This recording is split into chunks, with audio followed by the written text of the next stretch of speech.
Hello my marvellous sausages, it's July the 29th, Xur is here in the tower hangar, and he's as popular as the Beatles in the mid-60s. Let's go and have a look at his wares. So first of all, we got the Colony Exotic Grenade Launcher. Fantastic exotic, I love it. It fires little robots that scuttle along the floor and explode and blow people's testes off. Watch out Xur, pick that baby up if you ain't got it. Next we've got the Stompies for the Hunters. Let's have a look at this.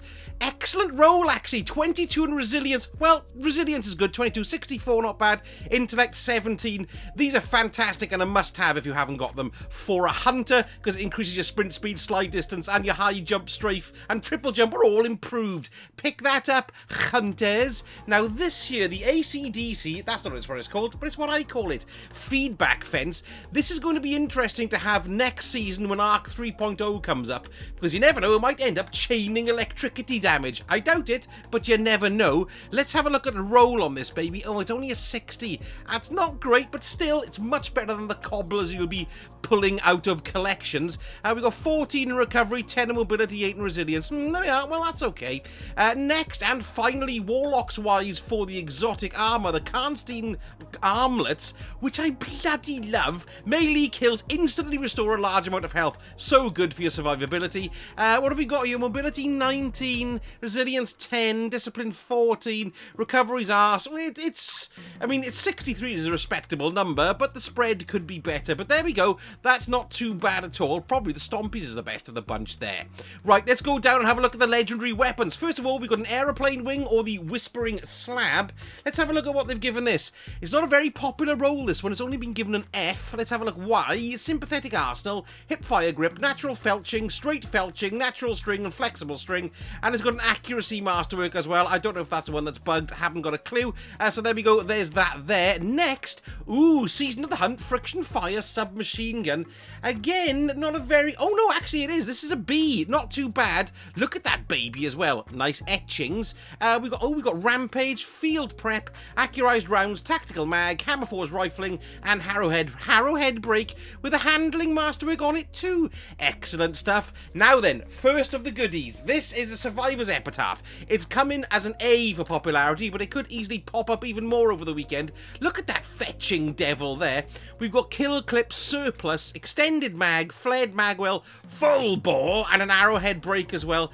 It's got an Impact Masterwork on it too. Now, whether or not that one's bugged, because it was bugged in the Vulpecula last week, anybody let me know in the comments, but as far as we know, this is working good. That is a nice roll. Next, we've got the Toil and Trouble Shotgun. What have we got for this one? It has been given a B. Oh, that's not too bad. Snapshot Sights, Threat Detector, Assault Mag, Extended Mag, Corkscrew Rifling, Barrel Shroud, and a Reload Speed Masterwork. Pretty respectable, that one as well. Not bad at all. Next, then we've got the Empty Vessel Grenade Launcher, Vanguard Grenade Launcher. It's a lightweight frame. It's got Swashbuckler. Now, we've got double perks on this if you've reset, which I have done with the Vanguard. So, I mean, your rank, yeah? If you've reset your rank, you get an extra set of perks, and I've already reset once. So I've got auto-loading holster and surplus there, blinding grenades or implosion rounds, and Quatermass in the pit or confined lunch in a cupboard, and it's got a reload speed masterwork. That's not bad at all for a grenade launcher, and there is quite a nice shot. Whoa, did you see that then? The perk disappeared. What? The perk disappeared underneath. God knows what's going on there, folks, but there we go. That's what we've got. How bizarre is that? Next, we've got, and ladies and gentlemen, we have a God roll in the house. I loved this rocket launcher back in the day. Season of the Arrivals, Bad Omens.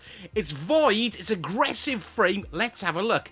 Cluster bombs and tracking module. Fantastic.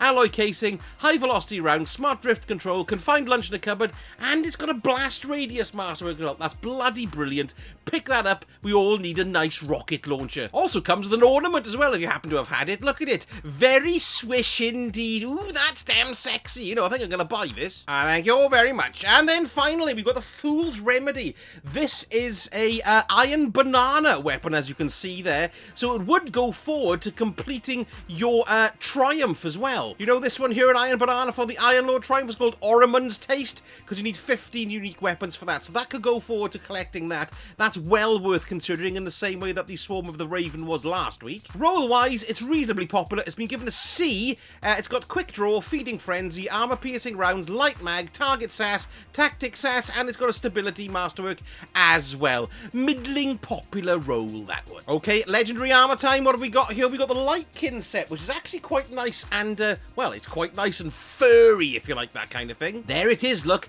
Very nice indeed. Not a particularly good roll on this one. It's only got a 59. Resilience is 19 there. That's not bad. Let's have a look at the plate. Yeah, that's quite mean. Nice furs on it too. This is great for transmog, actually, if you like to look like some sort of Viking invader. Whoa! 30 in recovery, 24 in discipline with a 62. Complete crap everywhere else. Very odd roll that. I can't say I could recommend that, really. Well, you know, 30 in recovery, 24 discipline. Well, you know, that's good. Just very strange. Here's the mark for the Titan there. So to add to your furriness, yes, indeed. Then here's the helmet, the Lightkin helm. Quite insectile. 2 different helmet coloured lights there as well, which is nice. This is a 58 though, not a great roll. Highest is in recovery there. And then finally the booties. Let's have a look at the greaves. Muscular and chunky. Are these any good at all? 57. No, roll ain't that great on them either. But of course they're very unique and great for transmog. So hunters, you look for the Lightkin grips here as well. Let's have a look at them. Nice too. Good old transmogrifications. Not a great roll. Well, 10 resilience, 15 recovery, 59 in total. Here's the vest. Let's have a look at that. Much pipage on there as well. Yes, plenty of pipage. And what have we got here? 60, 20 in discipline, 2 in resilience. They're quite crap spreads, really, aren't they? Mobility's middling to fair. That's not too bad. Here's the cloak, if you want a quick squiz at that. Nice and furry with dead spider's legs sticking out of it. No stats on that, of course. Let's have a look at the helmet with his multiple eyes. Pretty damn sexy. Love the teeth, too, as well. Goddess, we've got a weirdness. We've got excellent recovery, plus 26, but ideally you'd want that as a warlock, not a hunter. 60 in total. Yeah, not really worth picking up that one, to be honest, unless you want it for the looks, of course. And then we got the Lightkin strides as well. They are good looking, aren't they? Sort of mummy with Wicket Keeper's pads. Very nice indeed. 16 on the resilience, 13 on strength, 58 altogether. Not grand. Ha cricket box. And here we are for the warlocks. Lightkin gloves. Let's have a little look in here at the statage. 60, 24 in mobility, all arse about face these in, 20 in discipline, still not too bad. Nice looking set, this too. I love the furriness, yes. Looks like there's a toupee on there. Lightkin robes, these are good looking as well. Look at that, that's great looking. How can you not like that? 57 on the roll though, which is a bit bum. Mobility 12, recovery 17, the top one, which is kind of where we wanted, but overall not too high and not too great. There's the Bond look, you may as well log. My name is Bond, Warlock Bond, and then we've got the Lightkin cover, which is interesting. Probably, I think, the best of the 3 helmets, to be perfectly honest. Bit of a skull and explodiness, and an alien chucked in for good measure. 63 on the stats. Quite a, well, it is quite a nice spread. 11 resilience, 17 recovery, and intellect and strength as well. 16 and 15 discipline, I prefer. But anyway, there we are. That's not too bad for the helmet. And then finally for the booties, let's have a little look at those. We've got a 55, pretty arse roll there.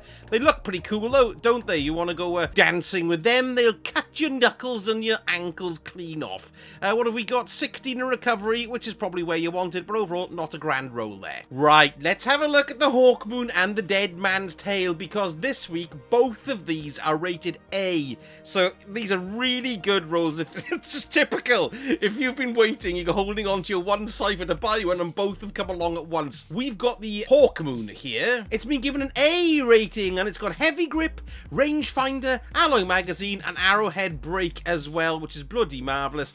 So yeah, that's well worth picking up actually. If you've been hanging on for one, you're not going to find a much better roll than that. And the DMT, the Dead Man's Tail, that is also an A. And what have we got? Handlaid stock, Vorpal weapon, and high cal rounds. That is excellent. And extended barrel as well. If I was to pick which was the best two, one of the two here, I'd say the Dead Man's Tail roll is just that much better, a bit better. But there we go, you might not want a scout rifle, you might be after the Hawkmoon itself. So there we go, there's those babies. I want a quick look at Banshee's rerolls as well, because something pretty cool has happened. We'll have a quick look over most of them. We've got the Illegal Action 2. This has now been rated a D, so I think it's dropped a little bit. It's got Adrenaline Junkie, Underdog, Accurized Rounds, Appended Mag, Extended Barrel, Chambered Competitor, and a Reload Masterwork. So yeah, that's a D in popularity. Might suit you perfectly, but not very popular to the general populace. This is the one. This is another god roll that's popped up from last week, or last reset rather. The NUD Submachine Gun. This has been rated an S. So there we go. It's god tier. We've got Rampage, we've got Fragile Focus, Accurized Rounds, Tactical Mag, Corkscrew Rifling, and Arrowhead Break as well. And as usual, I can't see what the Masterwork is, but I was going to buy it anyway. Let's have a little look. Here it is, and the Masterwork on that baby, let's hope. Oh, it's a range Masterwork. That is very good. Excellent all round there. You can see why that one's a god roll. Right, let's plow on to the others. What have we got here? We got the Vision Sidearm. This again is a D, not that great. One for All, Ambitious Assassin, Extended Mag, Steady Rounds, Farpoint Sass, Short Spec Sass, the Pain in the Sass, and a Handling Masterwork there. The Contingency Plan. This was an A, possibly well, a contentious S maybe, but this has dropped down to a C now. We've got One for All, Outlaw, Extended Mag, Alloy Magazine, Extended Barrel, Arrowhead Break, and a Range Masterwork. Still a nice little roll there in the Contingency Plan. Palmyra B, no point in buying this. You should go and buy that Bad Omens instead. This has got a D in popularity, but it's got Explosive Light and Surplus, Black Powder, Impact Casing, Quick Lunge, Confined Lunge in the Cupboard, and a Reload Speed Masterwork. And then finally, we've got the Typhon GL5. This was an A last time, and now it's a B. Let's have a little look. Why? Wellspring. Well, that's right. Steady Hands, Proximity Grenades, Sticky Grenades, Hard Lunge, and a Confined Lunge in the Cupboard with the Velocity Speed Masterwork. So what I would basically say is pick up that NUD right away. Now, we had a vote this week on what map that you want in Trials of Osiris, and Eternity was the winner. Although I am reading on Twitter that some people are getting Burnout as the map as well. So we'll just see how that progresses this week. It's also the freelance option as well for Trials of Osiris. If you had a little here, there's the freelance node there, so you can pile in without a fire team. What have you got for us? And the adept this week is the Forgiveness Sidearm. There's lovely. So a few bloody good weapons this week. Well worth having a go. I might see you in Trials of Osiris over the weekend. And if you did enjoy the vid, a like really helps the channel out, and be very, very grateful for that. And also a subscribe if you want to see the next time I splap one out. Thank you so much for watching, and I shall speak to you all again very soon. Sausage out.